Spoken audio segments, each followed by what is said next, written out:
சோம்பல், சுறுசுறுப்பு, பசி, கோபம், இரிட்டேஷன், ரைட்? இது எல்லாமே நேச்சுரல் இன்ஸ்டிங்க்ட். பயம் எல்லாம் நேச்சுரல் இன்ஸ்டிங்க்ட்.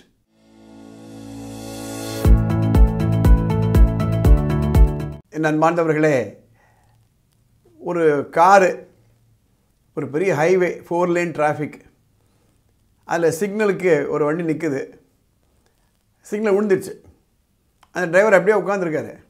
என்னப்பா வண்டி ஸ்டார்ட் பண்ண வேண்டியது தானே அப்படின்னா, இல்லை சார் சோம்பலாக இருக்குது சார் வண்டி ஸ்டார்ட் பண்ணுறதுக்கு. அப்படி என்ன ஆகும்? யோசனை பண்ணி பாருங்கள். இல்லை வேகமாக போயிட்டுருக்கு, எதிர ஏதோ டிராஃபிக் ஜாம் போல் இருக்கு, எல்லா வண்டியும் நிற்குது, ஏப்பா பிரேக் அப்ளை பண்ணே அப்படின்னா, இல்லை சார் ரொம்ப சோம்பேத்தனமாக இருக்குது சார். அப்படி என்ன ஆகும்? அந்த நிலையில் தான் நிறைய பேர் இருக்காங்க. எனக்கு ஒருத்தர் ஃபோன் பண்ணுறாரு, சார் எனக்கு இன்னும் கொஞ்ச நாளாகவே ரொம்ப சோம்பலாக இருக்குது சார், எனக்கு கன்சிஸ்டண்ட்டாக என்னால் ஒன்றுமே பண்ண முடியல அப்படின்றாரு. நான் சொன்னேன், அப்படி இருங்க, அப்படி இருங்க. என்ன சார் எக்ஸாம்லாம் வருது, வானா நீங்கள் தான் சோம்பலாக இருக்குன்னீங்க, அப்படி இருங்க, எதுக்கு நான் உங்களுக்கு அட்வைஸ் கொடுக்கணும் அப்படின்னு ஒரு மெசேஜ் கொடுத்தேன் அவருக்கு. எதுக்காக இதை நான் சொல்கிறேன் அப்படின்னா, சோம்பல், சுறுசுறுப்பு, பசி, கோபம், இரிட்டேஷன், ரைட்? இது எல்லாமே நேச்சுரல் இன்ஸ்டிங்க்ட். பயம் எல்லாம் நேச்சுரல் இன்ஸ்டிங்க்ட். அதெல்லாம் இருக்கத்தான் இருக்கும். ஆனால் எந்த இடத்துல கோவிச்சுக்கணும், எந்த இடத்துல சோம்பலாக இருக்கணும், எந்த இடத்துல இரிட்டேஷன் இருக்கணும், எந்த இடத்துல பசி இருக்கணும், எந்த இடத்துல பொறுமை இருக்கணும், இந்த இடத்துல தான் நம்ம அறிவு, புத்திசாலித்தனம் இருக்குது. எல்லா வேலையும் பண்ணிட்டோம், ஒரு ஞாயிற்றுக்கிழமை வருது, நிறைய நேரம் இருக்குன்னா 1 hour தூங்கலாம், தப்பு கிடையாது. ஆனால் நாளைக்கு காலையில் ஒரு எக்ஸாம் இருக்குது அப்படின்னா, இப்போ நான் ரெஸ்ட் எடுத்துக்கிறேன் அப்படின்னு இருந்துட்டு போங்க. So we have to be thinking about the consequences.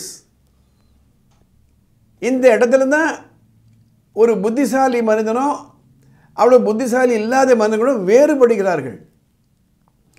நான் இப்போது ஒரு 6 பாயிண்ட் நான் கொடுக்குறேன், அந்த சோம்பல்லேருந்து விடுபடுறதுக்கு ஐடியா கொடுக்குறேன். இது பாருங்கள், நான் நிறைய வீடியோலாம் போடுறேன், இதெல்லாம் ஒத்துக்கணுன்ற அவசியமே கிடையாதுங்க, இதெல்லாம் இம்ப்ளிமெண்ட் பண்ணணுன்ற அவசியமே கிடையாது. நான் யார் உங்களை கம்பல் பண்ணுறதுக்கு? ஒரு டாக்டர்கிட்ட போகிறோம், தலைவலி அப்படின்றோம், அவர் அனலைஸ் பண்ணுறாரு, 10 மாத்திரை கொடுக்குறாரு, இல்லை கண் டெஸ்ட் பண்ணிட்டு வாங்க அப்படின்றாரு, அவர் ஃபோர்ஸ் பண்ணுறாரு அவங்கள, அவர் ரெமெடி கொடுக்குறாரு. உண்மையிலேயே நமக்கு தலைவலி சரியாகணும்னா அவர் சொன்னதை அட்வைஸாக நம்ம கேட்கணும். அந்த டாக்டரை வந்து உங்களை கை பிடிச்சி ஆக்ஷன் போகிறாரு, கண் டாக்டர்கிட்ட பொறுப்பு ஏற்றுக்கணும். நம்ம 6 ஐடியாஸ் உங்களுக்கு கொடுக்குறேன். Be clear and get excited about your goal. இன்னிலிருந்து அடுத்த 5 ஆண்டுகளில் எந்த குறிக்கோளை நோக்கி நீங்கள் பயணிக்கிறீங்கன்றதை பற்றி நினச்சி விஷுவலைஸ் பண்ணி get excited. That will give you the strength to move further. Point number 2, visualize as though you reach the goal. Visualize as though, as if you have reached the goal. அந்த கோலை அடைந்தது போல கற்பனை செய்து கொண்டு அந்த கற்பனையில் அப்படியே நில்லுங்க. as if, உங்களையே நீங்கள் பாருங்கள். டாக்டராக விரும்புகிறீங்களா? டாக்டர் ஆகிட்டீங்க, ஒரு வெள்ளை கோட் போட்டுட்ருக்கீங்க, ஸ்டெத்தஸ்கோப் உங்கள் மேலே தொங்குது, ரோட்டில் நடக்கிறீங்க, எல்லோரும் உங்களை பார்க்குறாங்க, உங்கள் அப்பா அம்மாலாம் உங்களை பார்த்து சந்தோஷப்படுறாங்க. as though, as if you reached your goal. 3, இந்த விஷுவலைஸ் பண்ணி as if ஃப்ரேமுக்கு போன அப்புறம் எவாலுவேட் யுவர் ப்ராக்ரஸ். இப்போ நிஜ நிலைக்கு வாங்க. சோம்பலாக இருக்கேன், கன்சிஸ்டன்சி இல்லை, ஆனால் விஷுவலைஸ் பண்ணி பார்த்தா அங்கே ரொம்ப நல்லா இருக்குது, அந்த இடத்துக்கு நான் போகணும் விருப்பப்படுறேன். எவாலுவேட். எவ்வளோ படிச்சிங்க, எவ்வளோ மார்க் வாங்கிட்டுருக்கீங்க, என்ன செஞ்சீங்க, ஒரு நாளைக்கு எவ்வளோ மணி நேரம் உழைக்கிறீங்க, எவ்வளோ நேரம் சிட்சாட் பண்ணுறீங்க, எவ்வளோ நேரம் சோஷியல் மீடியா உட்காந்துருக்கீங்க. Evaluate your progress and ask a question, இந்த ரேட்டில் நான் எங்கே போய் நிற்பேன், இந்த ரேட்டில் நான் எங்கே போய் நிற்பேன், எவாலுவேட் பண்ணுங்கள். 4வது, ஒரு பேப்பர் எடுத்துக்கோங்க, list 5 worst thing that will happen if you continue to be lazy. ஒரு பேப்பர் எடுத்துக்கிட்டு 5 விளைவுகள், worst விளைவுகள், மோசமான விளைவுகள் எழுதுங்க. இதே ரேட்டில் போனால் என்ன நிலைமை நான் போவேன், 5 விளைவுகள், மோசமான விளைவுகள், worst situation, consequences எழுதுங்க. 5வது இதை விஷுவலைஸ் பண்ணுங்க. 5 ஆண்டுகள் ஓடிடுச்சு, நீங்கள் as if you are in that, படிக்கலை, அட்மிஷன் கிடைக்கல, பின்னோக்கி பார்க்குறீங்க, நான் சோம்பலாக இருந்ததெல்லாம் உனக்கு தெரியுது. விஷுவலைஸ் பண்ணி பாருங்க, இந்த நிலை உங்களுக்கு தேவையா? அப்போ 2 விஷுவலைஸ் பண்ணிட்டீங்க. அடைஞ்சது போல ஒரு விளைவு, தோற்றது போன்ற ஒரு விளைவு. இது 2த்தையும் விஷுவலைஸ் பண்ணுங்க. இது 2த்தையும் பண்ண உடனே now reschedule your activities.